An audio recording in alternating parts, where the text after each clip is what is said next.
Pakistan Islamic Republic of Pakistan के संविधान के अनुच्छेद 2 में लिखा गया है, पाकिस्तान राज्य का धर्म इस्लाम होगा। बांग्लादेश जब बना तब तो उसका संविधान सेक्युलर था। 77 और 1988 में इसमें बदलाव किया गया और इसमें लिखा गया रिपब्लिक का राज्य धर्म इस्लाम है। ये तीनों देशों के अंदर राज्य धर्म इस्लाम है, इसको मान्यता हमने नहीं दी है। मान्यवर वहां के, मैं आता हूं, सब बोलूंगा भाई, एक एक चीज का जवाब दूंगा। बाद में आपको चाहिए तो कल सुबह तक बैठूंगा, मुझे टोकिए मत। मान्यवर तीनों राज्यों के, देशों के जो धर्म संविधान के अंदर लिखे गए हैं वो बताना इसलिए जरूरी है कि वहां पर माइनॉरिटी को न्याय मिलने की संभावना इसी से क्षीण हो जाती है, लगभग समाप्त हो जाती है। मान्यवर उसके बाद में मैं क्या हुआ डिटेल में बहुत सारे सदस्यों ने बताया है, कितनी प्रताड़ना हुई, कैसी घटनाएं हुई, वो बाद में बताऊंगा। मगर ये दोनों तथ्य बताने के बाद मैं ये स्थिति से आगे सदन को ले जाना चाहता हूं कि जो उसके बाद में 40-50 साल में हुआ वो क्या हुआ। मान्यवर 1947 में पाकिस्तान के अंदर अल्पसंख्यकों की आबादी 23%। जरा ध्यान से सुनो दादा, ध्यान से सुनो। पाकिस्तान में अल्पसंख्यकों की आबादी 1947 में 23% थी और 2011 में 23% से कम होकर 3.7% हो गई। मान्यवर बांग्लादेश में 47 में बांग्लादेश के अंदर अल्पसंख्यकों की आबादी 22% थी और 2011 में वो कम होकर 7.8% हो गई। मान्यवर कहां गए लोग, कहां गए? या तो उनका धर्म परिवर्तन हो गया, या तो भारत में आए, या तो मार दिए गए, या तो प्रताड़ित कर भगा दिए गए। मैं पूछना चाहता हूं जो लोग विरोध करते हैं, ये माइनॉरिटी का, ये अल्पसंख्यक जो हिंदू, सिख, बौद्ध, ईसाई, जैन, पारसी है, क्रिश्चियन है, इनका दोष क्या है? क्या दोष है उनका? उनको इस प्रकार से क्षीण कर दिया गया। हम चाहते हैं मान्यवर कि उनका अस्तित्व बना रहे और सम्मान के साथ दुनिया के फर्ज। मान्यवर इनको बिठा दीजिए, इनको बिठा दीजिए जरा। और आप लोग, पूरी दुनिया देख रही है, भारत के संविधान को कोई कह रहा है कि हिंदू राष्ट्र बनने जा रहा है, भारत का संविधान पक्षपात कर रहा है। मैं आज आपको बताना चाहता हूं भारत में क्या हुआ। मान्यवर भारत के अंदर 1951 में 84% हिंदू था और 2011 में वो 84% से घटकर 79% हुआ। यहां पर आबादी नहीं बढ़ी है, वहां पर आबादी बढ़ी है। और मुस्लिम 1951, सुन लो भाई, 1951 में मुस्लिम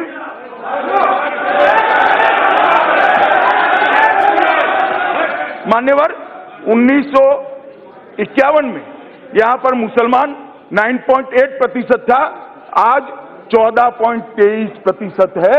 हमने किसी के साथ धर्म के आधार पर भेदभाव नहीं करा। और मैं इस सदन को विश्वास दिलाना चाहता हूं, आगे पर भी धर्म के आधार पर भेदभाव नहीं होगा, इसका मैं सदन को विश्वास दिलाना। परंतु धर्म के आधार पर अगर पड़ोस के देश के अंदर धर्म के आधार पर वहीं की अल्पसंख्यकों के साथ अत्याचार हो रहा है, प्रताड़ना हो रही है, तो भारत मुख्य दर्शक बनकर रह नहीं सकता। उनको बचाना पड़ेगा, उनको सम्मान देना पड़ेगा, उनको स्वीकारना। मान्यवर इसलिए अब मैं फिर से आर्टिकल 14 पर आता हूं। आर्टिकल 14 में कहा गया है कि समानता का अधिकार संसद को कानून बनाने से, समानता का अधिकार जिसमें न हो ऐसे कानून संसद नहीं बना सकती। मैं मानता हूं, मगर ये कोई क्लास के लिए नहीं हुआ है, कोई एक धर्म के लिए नहीं हुआ है, कोई एक धर्म के लिए नहीं हुआ, एक क्लास के लिए हुआ है, माइनॉरिटी के लिए हुआ है। हिंदू, सिख, बौद्ध, जैन, पारसी, क्रिश्चियन, ये सारी माइनॉरिटी के लिए हुआ है। अगर इसमें से सिर्फ पारसियों के लिए करते तो आर्टिकल 14 जरूर आड़े आता मान्यवर। अगर सिर्फ बौद्धों के लिए करते आर्टिकल 14 जरूर सामने रास्ते में आता। सिर्फ हिंदुओं के लिए करते तो भी आर्टिकल 14 जरूर इसका वायोलेशन होता। सिर्फ सिखों के लिए करते तो भी आर्टिकल 14 का जरूर वायोलेशन होगा। मगर एक प्रताड़ित क्लास के लिए, प्रताड़ित माइनॉरिटी के प्रोटेक्शन के लिए अगर कानून करते हैं तो आर्टिकल 14 कहीं पर। और मान्यवर कई सारे ऐसे कानून हैं, ये सारे विद्वान लोग बैठे हैं, मुझे जवाब दे। अगर आर्टिकल 14 के आधार पर ऐसे कानून नहीं बन सकते हैं तो माइनॉरिटी एजुकेशन इंस्टीट्यूशन के लिए कैसे कानून बना है अभी? तो ये बात में तो बैठ जाइए, मैं बताता हूं, बैठ जाइए, बैठे। ओवैसी जी एक मिनट बैठिए ना। तो वो आर्टिकल 14 को वायोलेट नहीं करती है? क्यों नहीं करता है? वो भी करेगा। ये बिल मान्यवर, मैं अभी भी कहना चाहता हूं कि जो बिल है वो किसी के प्रति, किसी भी धर्म के प्रति भेदभाव से युक्त नहीं है। केवल और केवल उन लघुमतियों के प्रति ये बिल एक पॉजिटिव भाव लेकर आया है जो ये 3 देशों के अंदर प्रताड़ित है, और जो प्रताड़ित है वो शरणार्थी, वो शरण में आता है मानिए, वो घुसपैठिया नहीं हो सकता, वो भाग कर आया है, वो वहां से भाग कर आया है हमारी शरण में मान्यवर। वो उसको घुसपैठे का स्टेटस हम नहीं दे सकते मान्यवर। इसलिए मैं कहता हूं कि ये रीजनेबल क्लासिफिकेशन के अध्यक्ष जी, मैं सबको कहना चाहता हूं कि अध्यक्ष जी जो अनुमति देंगे वो सारे सवालों के जवाब मेरे भाषण के बाद भी दूंगा। कृपया मेरे भाषण में आप मुझे बोलने दीजिए, बाद में आप सवाल पूछे दादा, बीच में खड़े मत हो।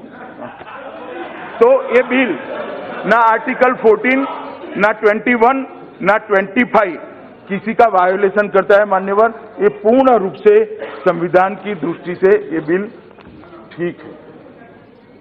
अपने मनीष जी ने कहा कि यूएन कन्वेंशन ऑन रेफ्यूजीज और यूएन प्रोटोकॉल ऑन रेफ्यूजीज 51 और 67 का हमने साइन किया है, हमने कभी साइन नहीं किया है। बहुत अच्छा इतिहास का उदाहरण दिया कि पारसी गुजरात के किनारे आए, एक दूध का ग्लास भेजा राजा ने, उन्होंने अंदर शक्कर डाली और उन्होंने कहा कि हम घुल मिल कर रह जाइए, ये हमारी परंपरा है, पारसी को स्वीकार लिया। मनीष ये भूल गए, पारसी भी धार्मिक रूप से प्रताड़ित होकर आए थे, वैसे नहीं आए थे।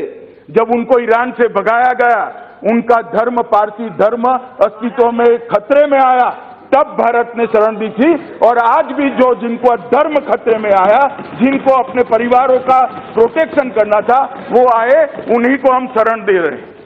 कि लम्हों ने खता की थी और सदियों ने सजा पाई थी। मैं यही कह रहा हूं, लम्हों ने गलती की थी, खता की थी और सदियों ने सजा पाई है। मगर अब ये नरेंद्र मोदी जी प्रधानमंत्री है, लम्हों की खता अब नहीं होगी, ना सदियों तक सजा प्राप्त करने का मौका आएगा मान्यवर। ये खता हम नहीं करने वाले, ये खता हम नहीं करने वाले हैं। किसी भी व्यक्ति को अपने परिवार की बहन बेटियों को, बहुओं को बचाने के लिए यहाँ ना पड़े और हम न ले, उसका धर्म बचाने के लिए यहाँ ना पड़े और हम न ले, हम उसको नागरिकता दे, ये गलती हम नहीं कर सकते मान्यवर। हम जरूर उनको स्वीकारेंगे, संवैधानिक सम्मान भी देंगे और पूरे विश्व के सामने सम्मान के साथ खड़े करेंगे। दयानिधि मारन जी ने कहा कि आप पाक ऑक्यूपाई कश्मीर को मानते हो, उसके नागरिकों को नहीं मानते हो। दयानिधि मारन साहब, आपको वास्तविकता मालूम नहीं। पाक ऑक्यूपाई कश्मीर भी हमारा है, उसके नागरिक भी हमारे हैं और आज भी कश्मीर की असेंबली के अंदर 26 सीट हम इसके लिए रिजर्व रखे, 24 सीटें रिजर्व रखे हैं। आपको मालूम नहीं है, बोलना सरल है और बोले के हिसाब से करना बड़ा कठिन है। और एक उन्होंने कहा कि माइनॉरिटी की व्याख्या बहुत संकुचित है। मान्यवर, हमारी माइनॉरिटी की व्याख्या संकुचित नहीं है। दयानिधि मारन साहब, शायद मेरा हिंदी में वक्तव्य होता है तो ट्रांसलेशन में थोड़ी गड़बड़ हुई होगी। मैं आपको बता दूं, मैं यहाँ के माइनॉरिटी की बात ही नहीं करता। ये पूरा विधेयक वो 3 देशों में जो धार्मिक माइनॉरिटी है, इसके लिए हमारी व्याख्या संकुचित नहीं है। और ये सनातन सत्य है, वो 3 देशों के संविधान के हिसाब से सत्य है कि वहां पर मुस्लिम माइनॉरिटी नहीं है। इसको कैसे झुठलाया जा सकता है? जब बांग्लादेश, सुनिए, अब बाद में पूछे साहब, बांग्लादेश, अफगानिस्तान और पाकिस्तान के माइनॉरिटी की बात करेंगे, तीनों राज्यों का धर्म जब इस्लाम होगा तो वहां इस्लामिक लोग कैसे, इस्लाम के अनुयायी कैसे माइनॉरिटी हो सकते हैं? हमारी व्याख्या संकुचित नहीं है। वहां के संविधान का प्रोविजन ऐसा है जो मुस्लिमों को माइनॉरिटी का स्टेटस नहीं देता है, इसलिए नहीं। इस देश में इतने सारे मुसलमान हैं, कोई भेदभाव नहीं होता है, सब जी रहे हैं। और यहां चित्र ऐसा बनाया जा रहा है कि इस देश के मुसलमानों के साथ अन्याय हो रहा है, ऐसा नहीं है। मान्य, वहां पर जो वहां की स्थिति है उसमें मुस्लिम कम्युनिटी, मुस्लिम धर्म के अनुयायी वहां माइनॉरिटी नहीं है, इसलिए उनको नहीं स्वीकार करे, उनके साथ अन्याय नहीं कर रहे। अगर वो माइनॉरिटी होते तो उनको भी स्वीकार कर लेते। और रोहिंग्या का कहते हैं, रोहिंग्या के लोग वाया बांग्लादेश आते हैं, ब्रह्मदेश के लोग वाया बांग्लादेश आते हैं, और ब्रह्मदेश सेक्युलर कंट्री है, फिर भी वाया बांग्लादेश आते हैं। रोहिंग्या को कभी भी स्वीकार नहीं किया जाएगा। मैं आज फिर से मैं मेरे सभी माइनॉरिटी के भाइयों बहनों को विश्वास दिलाना चाहता हूं कि नरेंद्र मोदी की प्रधानमंत्री, प्लीज बैठिए, प्लीज। मान्यवर, नरेंद्र मोदी जी के प्रधानमंत्री रहते हुए इस देश में किसी भी धर्म के नागरिक को डरने की जरूरत नहीं है। ये सरकार सबको सुरक्षा और सबको समानता, समान अधिकार देने के लिए कटिबद्ध है। मान्यवर, इसलिए किसी को डरने की जरूरत नहीं। आज अभिषेक बनर्जी ने भी इस पर भाषण किया। उन्होंने, मैंने तो पहली बार सुना, शायद 6 साल में पहली बार बोले। इन्होंने टैगोर, विवेकानंद और बंकिम बाबू का उल्लेख किया, तीनों को कोट किया। मगर मैं एक छोटा सा सवाल पूछना चाहता हूं माननीय अध्यक्ष जी, बंकिम बाबू, टैगोर और विवेकानंद का बंगाल की कल्पना ऐसी थी जिसमें दुर्गा विसर्जन के लिए कोर्ट में जाना पड़े, सरस्वती पूजन न हो, ये कल्पना करी थी।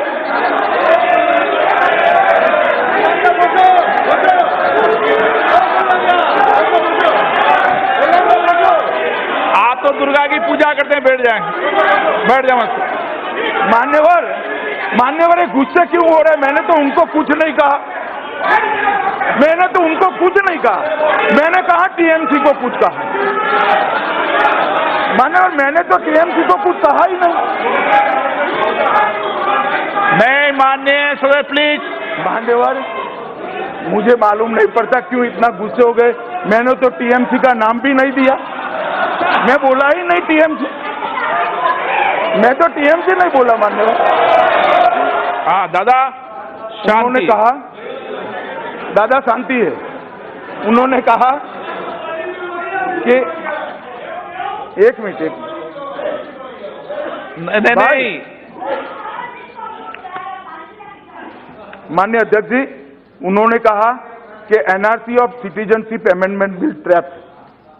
मान्यवर, इसमें कोई ट्रैप नहीं। एक सीधा साधा लेजिस्लेशन है जो तीनों देशों से आए हुए धार्मिक लघुमतियों को, शरणार्थियों को नागरिकता प्रदान करेगा। मगर ट्रैप उनको जरूर लग सकता है जो वोट बैंक के लिए घुसपैठियों को शरण देना चाहते हैं, उनको ट्रैप जरूर लग सकता है। मानिए, जो वोट बैंक के लिए घुसपैठियों को शरण देना चाहते हैं उनको हम सफल नहीं होने देंगे। हम नहीं होंगे। ये ट्रैप उनको इसलिए जरूर लग सकता है। और मैं कहना चाहता हूं, बंगाल के सारे सदस्य दोनों ओर से उद्वेलित, यहां के भी वहां के भी, मैं कहना चाहता हूं कि लाखों लाखों लोगों को जो नागरिकता मिलने वाली है वो सारे बंगाली शरणार्थी है। क्या आप नहीं चाहते कि बंगाली हिंदू, बौद्ध, सिख, क्रिश्चियन शरणार्थियों को नागरिकता मिले? आप नहीं चाहते हैं? और मान्यवर, मैं थोड़ी स्पष्टता इसलिए भी करना चाहता हूं, मैं इसलिए थोड़ी स्पष्टता करना चाहता हूं कि ये लोग, मैं आज इस सदन के माध्यम से ये बिल जिसके लिए लाया गया है वो तीनों देशों से, पूरब और पश्चिम देश के दोनों हिस्सों में, राजस्थान में, गुजरात में, पंजाब में, दिल्ली तक, यहाँ बंगाल में, असम में, नॉर्थ ईस्ट में, हरियाणा में भी है, ये सारी जगहों पर जो शरणार्थी नागरिक बनने जा रहे हैं वो सबको कहना चाहता हूं कि एक अपप्रचार हो रहा है कि आप राशन कार्ड निकाल दो वरना आप विदेशी हो जाओगे, आप एक निकाल दो वरना विदेश, लाइनों की लाइनों लगा दी। किसी को डरने की जरूरत नहीं है, राशन कार्ड हो न हो आपको ये विधेयक शक्ति देगा, आप नागरिक बन सकते हो, किसी को डरने। मैं इसलिए कहता हूं मान्यवर कि कुछ पार्टियां भ्रम फैलाएं कि हम ही आपको बचा सकते हैं, हम बचा लेंगे, आइए राशन कार्ड निकाल दीजिए, आइए ये सर्टिफिकेट ले जाइए, आइए वो ले जाइए। मान्यवर, मैंने कहा है डॉक्यूमेंट है नहीं है, डेट चली गई है, आधा है, अधूरा है, पूरा नहीं है, सबको नागरिक बनाना है भाई, कोई जरूरत नहीं है डॉक्यूमेंट। मान्यवर, ये जो अफवाहें फैलाई जा रही है वो अफवाहों में किसी को आने की जरूरत नहीं, किसी को डरने की भी जरूरत नहीं मान्यवर। और मैं फिर से एक बार कहता हूं कि घुसपैठे और शरणार्थी के बीच में अंतर है। जो प्रताड़ित होकर अपनी परिवार की महिलाओं की इज्जत बचाने के लिए, अपने धर्म को बचाने के लिए धार्मिक प्रताड़ना के आधार पर जो यहाँ आता है वो शरणार्थी है, और जो यहाँ पर अवैध रूप से घुस कर आता है वो घुसपैठिया है। ये दोनों के बीच में अंतर है ही है और वो मान्यवर, मैं इस सदन को फिर से एक बार आश्वस्त करना चाहता हूं, जब हम एनआरसी लेकर आएंगे एक भी घुसपैठिया इस देश के अंदर बच नहीं जाएगा, किसी को चिंता करने की जरूरत नहीं। मैं बड़े अधिकार के साथ कहता हूं। अधीर रंजन चौधरी जी ने जवाब दिया, बिन सांप्रदायिकता जोर जोर से बोलते रहे, मैं भी सुनता रहा क्योंकि अध्यक्ष जी का आदेश था बीच में नहीं बोलना है। मगर साहब, मैं देश की जनता को कहना चाहता हूं, कांग्रेस एक ऐसी बिन सांप्रदायिक पार्टी है, केरल में इसके साथ मुस्लिम लीग पार्टनर है और महाराष्ट्र में शिवसेना पार्टनर। मैंने ऐसी बिन सांप्रदायिक पार्टी मेरे जीवन में नहीं देखी। मान्यवर, ओवैसी साहब ने अभी कहा कि एनआरसी का बैकग्राउंड बना रहे हैं। एनआरसी का कोई बैकग्राउंड बनाने की जरूरत नहीं है, हम इस पर बिल्कुल साफ है कि इस देश में एनआरसी होकर रहेगी, कोई बैकग्राउंड बनाने की जरूरत है। बैकग्राउंड है ही हमारा घोषणा पत्र ही बैकग्राउंड।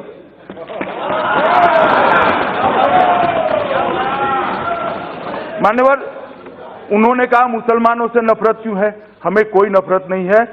मैं आपको कहता हूं जनाब, आप नफरत खड़ी मत करना, मेहरबानी कर दीजिए, हमें कोई नफरत नहीं। और मैं फिर से स्पष्ट करना चाहता हूं बार बार, क्योंकि एक एक सदस्य बोला है मुसलमानों के साथ अन्याय है, इस देश के किसी मुसलमान का इस बिल से कोई वास्ता नहीं, कोई वास्ता नहीं। ये जो है, ये बिल जो है वहां से आने वाले हिंदू, सिख, बौद्ध, पारसी, जैन और क्रिश्चियन शरणार्थियों को नागरिकता देने, इसमें भारत में रहते हुए भारत के नागरिक मुसलमानों से कोई लेना नहीं।